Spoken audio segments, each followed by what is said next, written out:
Hello my lovelies, I hope you are doing great. So in this video we are going to solve for this problem where we are given with the quarter circle of radius r, and also we are given that these three different color regions have the same area.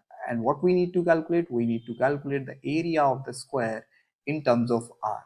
So let's get started and see how we're gonna do that. We have this figure. Now in this figure we will first mark the side of the square. Let's take the side of the square as of length a, and now consider that this side length of this triangle as b.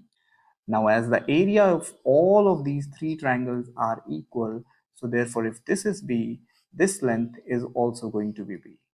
Now if this is b, then this length is going to be a minus b, and similarly this is also going to be a minus b.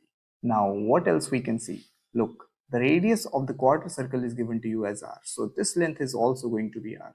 Now consider this triangle and we can apply the Pythagorean theorem, and using the Pythagorean theorem I'll get a square plus b square is equal to r square. Let's keep it as it is. Now we are given that these three colored regions have the same area. So let's take green area of this triangle is equal to this brown area of the kite. So green triangle is equal to brown kite, which means the area of the green triangle is equal to area of this brown kite. Now we know that the area of the triangle is half into base into height. So the base can be considered as a and b can be considered as the height. Therefore the area of the green triangle is going to be half into ab.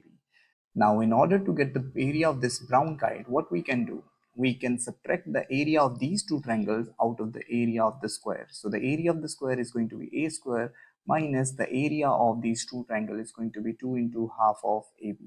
On simplification, this will become ab. Combining the like terms and solving for b will give me the value of b as 2 by 3a. Now substitute this value of b in this equation. I'll be getting a square plus 2 by 3a square is equal to r square, which on simplification will become a square plus 4 by 9a square is equal to r square. And combining these two like terms, I'll be getting 13 by 9a square. Therefore the a square is going to be 9 by 13r square, where a square is nothing but the area of the square. So that's my answer for the area of the square in terms of r. I hope you like this video. Please give it a thumbs up and subscribe to my channel. See you in the next one.